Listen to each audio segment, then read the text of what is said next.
कांग्रेस के मुख्य प्रवक्ता गरिमा दसौनी ने पार्टी कार्यालय में प्रेस वार्ता कर प्रदूषण कंट्रोल बोर्ड के आईएफएफ रैंक के अफसर पर महिला उत्पीड़न का आरोप लगाया है। गरिमा दसौनी ने आरोप लगाया है कि पॉल्यूशन कंट्रोल बोर्ड में मेंबर सेक्रेटरी आईएफएस रैंक के सुशांत पटनायक ने अपनी एक जूनियर का एक बार नहीं बल्कि कई बार उत्पीड़न किया। उन्होंने बताया कि जिसके साथ उत्पीड़न हुआ वो उत्तरकाशी से भाजपा के पूर्व विधायक गोपाल सिंह रावत की सुपुत्री है। पूर्व विधायक की सुपुत्री ने लिखित में प्रदेश के डीजीपी से शिकायत की। गरिमा दसौनी ने कहा कि सुशांत पटनायक पर महिला उत्पीड़न का ये पहला मामला नहीं है, बल्कि इससे पहले भी कई बार आरोप लग चुके हैं। सरकार को उस अधिकारी पर लगे आरोपों को जांच कर जल्द कार्रवाई करनी चाहिए।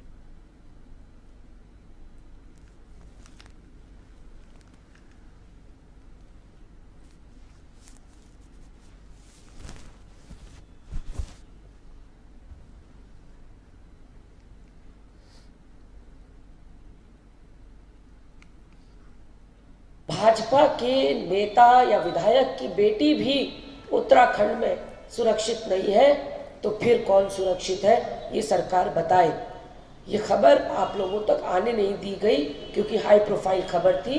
एक बात जो इसमें जोड़नी है वो ये कि महिला ने, गोपाल सिंह रावत जी की बेटी ने लिखित शिकायत डीजीपी को करी है कि मेरे साथ मेरे कार्यालय में लगातार फिजिकल अब्यूज और मॉलेस्टेशन हो रहा है।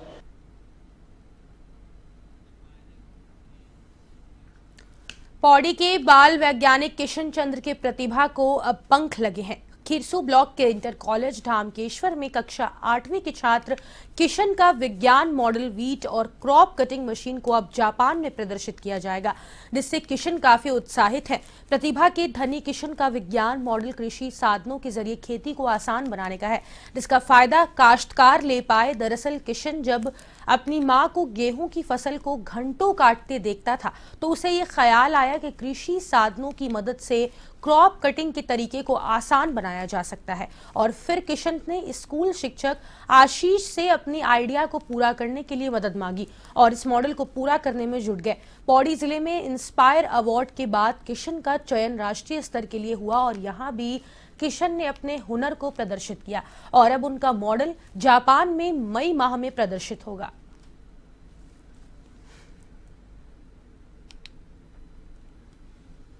मेरा प्रोजेक्ट का नाम है wheat and grass cutter machine और मेरे दिमाग में आइडिया इस प्रकार से आया कि मैंने अपनी मम्मी लोगों को और कई सारी महिलाओं को देखा, खेत में जाते थे और वहां से गेहूं काट के लेके आते थे, तो उसके बाद घर में ले जाना पड़ता था, एक गट्ठे में बांधना पड़ता था, तब काटना पड़ता था, लंबी प्रोसेस होती थी। इसी को मैंने सर के साथ डिस्कस किया और मैंने सर ने मिलकर इस यंत्र का निर्माण किया। तो ये यंत्र इस प्रकार से काम करता है, जो छोटी बाली होंगी वो यहाँ पे आटे की कट जाएंगी, जो बड़ी होगी थोड़ा झुक के यहाँ पे कट जाएगी, उसके बाद वो यहाँ से फिसल के कट्टे में बढ़ जाएंगी, जिसके कारण हम कई सारे कट्टे भर सकते हैं और ये यंत्र सामान ढोने के काम भी आ सकते हैं। कभी उस बस में एक बुजुर्ग व्यक्ति चढ़े, उस बस में बहुत भीड़ थी जिस कारण उन्हें सीट नहीं मिली। मैंने देखा कि उनके हाथ में एक साधारण सी छड़ी थी। मैंने सोचा क्यों ना इस छड़ी में बदलाव किया जाए ताकि जरूरत आने पर वह छड़ी कुर्सी के रूप में परिवर्तित हो सके। इसी आइडिया से मैंने प्रेरित होकर अपने सर गुरुजनों को बताया। मेरे गुरुजनों ने इस देखिए, मैं नेशनल इनोवेशन फाउंडेशन से हूँ जो ये ऑर्गेनाइज करवाता है DLPC जो डिस्ट्रिक्ट लेवल की होती है। इसमें हम ऐसे बच्चों को चूज करते हैं जिनका कुछ इनोवेटिव हो, नॉट साइंस एग्जीबिशन टाइप का। इसमें कुछ इनोवेटिव आइडियाज़ को हम आगे प्रमोट करने का काम करते हैं, जिसके लिए बच्चों को हम 10,000 रुपीज़ उनके अकाउंट में ट्रांसफ़र करते हैं कि अपना प्रोटोटाइप आप मॉडल बना। उस बच्चे को बहुत बहुत बधाई देता हूँ कि जो राष्ट्रीय स्तर पर चयनित हुआ है। और इसके साथ साथ आज जो कार्यक्रम था ये बाल वैज्ञानिकों को आगे बढ़ाने का कार्यक्रम था। ये इंस्पायर अवार्ड नामक एक कार्यक्रम रखा गया है जो कि ब्लॉक स्तर से चयनित होकर आज जिले में आ रखे हैं बच्चे, और इनके बाद यहाँ से भी परीक्षण होगा। जो जिले स्तर पर निकलेंगे उनको जो है प्रदेश लेवल पे जाना है, उसके बाद इनका चयन फिर राष्ट्र लेवल के लिए किया जाएगा। रामभक्त सुशील गावा 470 किलोमीटर पैदल यात्रा कर 13 दिन में अयोध्या पहुंचे थे। अयोध्या से रुद्रपुर अपने घर वापस लौट आने पर ढोल बाजे के साथ भव्य स्वागत किया गया, जबकि रुद्रपुर में रामलीला महोत्सव में सुशील गावा हमेशा श्री हनुमान जी के किरदार निभाते आ रहे हैं, जिसके चलते A1 टीवी के संवाददाता सत्यजीत सरकार ने खास बातचीत की, जिसमें बताया गया कि पहले कदम से लेकर जब प्रभु श्री राम के दर्शन होते ही दिव्य अनुभूति मिली, जबकि 470 किलोमीटर पैदल यात्रा और खान पान में किसी भी प्रकार की कोई समस्या नहीं हुई। राम भक्त सुशील गावा ने बताया कि सभी राम भक्त को एक बार प्रभु श्री राम लला का अवश्य दर्शन करना चाहिए। मैं अपने आप को बहुत आनंदित महसूस कर रहा हूँ, बहुत हर्ष था। और एक ऐसी यात्रा थी जिसमें पहले दिन से लेकर, पहले कदम से लेकर जब मुझे प्रभु श्री राम जी के दर्शन हुए, समस्त जो हर्ष मुझे मिला, समस्त दिव्य अनुभूति मुझे हुई और ऐसा लगता था कि प्रभु श्री रामचंद्र जी का आशीर्वाद, हनुमान जी का आशीर्वाद मेरे ऊपर है। कहीं कोई संकट नहीं, कहीं कोई विपदा नहीं, बहुत आराम से, बहुत ही कुशलतापूर्वक, हर्षपूर्वक हंसी मनाते। उत्तराखंड में समान नागरिक संहिता लागू करने के लिए सेवानिवृत्त जस्टिस रंजना प्रकाश देसाई की अध्यक्षता में गठित विशेषज्ञ समिति ने ड्राफ्ट रिपोर्ट तैयार कर ली है। मुख्यमंत्री पुष्कर सिंह धामी ने सोमवार को खुलासा किया कि समिति 2 फरवरी को सरकार को अपनी रिपोर्ट सौंप देगी। उन्होंने कहा कि रिपोर्ट प्राप्त होने के बाद इसका आकलन कराकर प्रदेश मंत्रिमंडल की बैठक में लाएंगे और फिर विधानसभा सत्र में बिल लाया जाएगा। पर कांग्रेस के संगठन उपाध्यक्ष मथुरा दत्त जोशी ने अपनी प्रतिक्रिया देते हुए कहा कि समान नागरिक संहिता भारतीय जनता पार्टी के एजेंडे में है, भारतीय जनता पार्टी के घोषणा पत्र में है। मुख्यमंत्री में जब 2021 में मुख्यमंत्री पद की शपथ ली थी, तब से यह समान नागरिक संहिता का गाना गा रहे हैं और नई सरकार बनने के बाद इन्होंने कमेटी बनाई, उसे समिति का कई बार कार्यकाल भी बढ़ाया गया। यूसीसी समान नागरिक संहिता भारतीय जनता पार्टी के एजेंडे में है, भारतीय जनता पार्टी के घोषणा पत्र में है।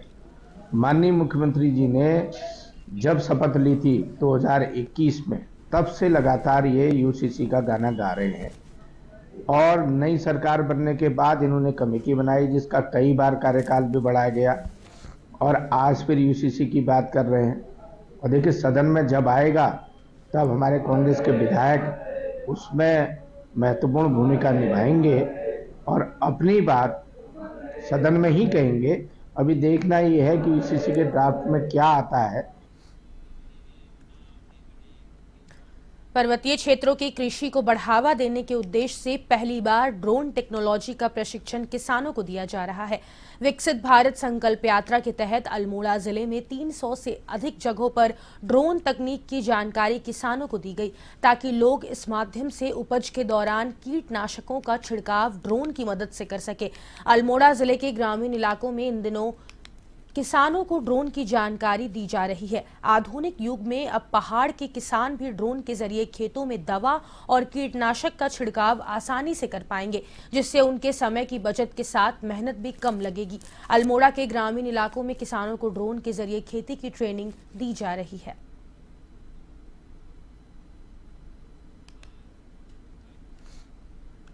ड्रोन टेक्नोलॉजी का उपयोग हमने इसको करने के लिए अभी हमारे जो भारत संकल्प, विकसित भारत संकल्प यात्रा चली थी, इसके दौरान हमारे जनपद में 303 जगह पर हमारे ड्रोन के प्रदर्शन कराए गए, जिसका मुख्य उद्देश्य यह था कि कृषकों को खेती में ड्रोन के उपयोग के बारे में बताया जाए और जो हमारे नैनो यूरिया और नैनो डीएपी का उपयोग को बढ़ावा दिया जाए।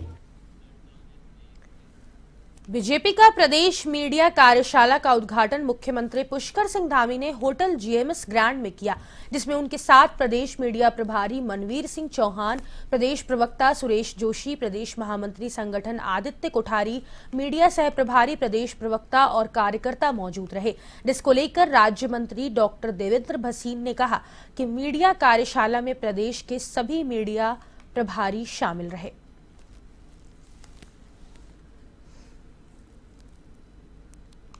मीडिया की कार्यशाला में जहां एक और प्रदेश के सभी मीडिया प्रभारी प्रवक्ता शामिल रहे, वहीं पूरे प्रदेश के जिलों के भी मीडिया प्रभारी और मोर्चों के भी मीडिया प्रभारी सम्मिलित हुए और इसमें हमें माननीय मुख्यमंत्री श्री पुष्कर सिंह धामी जी का माननीय प्रदेश अध्यक्ष श्री महेंद्र भट्ट जी का।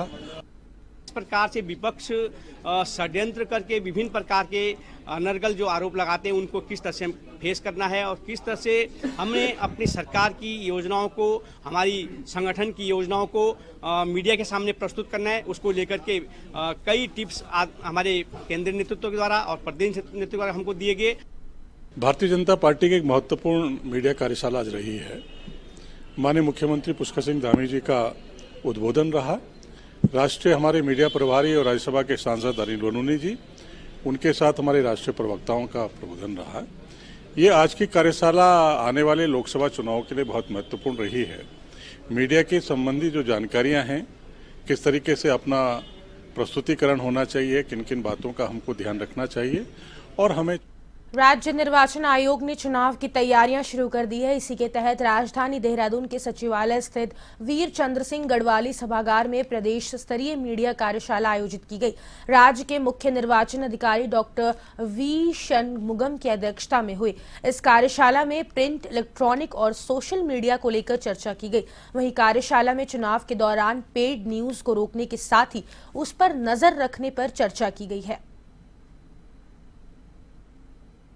आज हम लोग मुख्य निर्वाचन अधिकारी कार्यालय से हमारा स्टेट के अंदर जितना भी प्रिंट, इलेक्ट्रॉनिक और सोशल मीडिया का एक कार्यक्रम आयोजित किया गया है। इसका मेन उद्देश्य है हम लोग इलेक्शन के दौरान जो मीडिया सर्टिफिकेशन और इस संबंध में पूरा जानकारी देंगे और पेड न्यूज़ के संबंध में भी हम लोग आपको बताएंगे।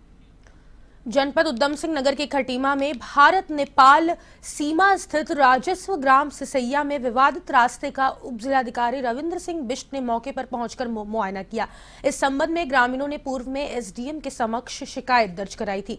ग्रामीणों के अनुसार राजस्व ग्राम सिसैया में मुख्य रोड पर स्थित राजकीय प्राथमिक विद्यालय और उच्चतर माध्यमिक विद्यालय के पास से बंदा गांव की ओर जाने वाले संपर्क रास्ते को कुछ लोगों ने अतिक्रमण कर कब्जे में लेकर खेत बना दिया गया है। रास्ते पर ताड़ बार कर अवरुद्ध कर दिया गया, जबकि रास्ता भू अभिलेख में दर्ज है। ग्रामीणों का कहना है कि इस रास्ते से बच्चों को स्कूल आना जाना रहता है। आसपास के ग्रामीणों का भी आवागमन रहता है, लेकिन कुछ लोगों ने इस संपर्क रास्ते पर कब्जा कर बंद कर दिया। विवाद में जो दो पार्टी से उनसे मेरी बात हो गई है, फिर क्या हो गया? मतलब तैयार हो गए हैं कि आधा रास्ता वो देंगे, आधा रास्ता में, ताकि जो यहाँ से हमारी बालक बालिकाएं आती हैं स्कूल से ले, उनका आने जाने का रास्ता अच्छी तरह से बन सके। तो ये राजी हो गए इसमें।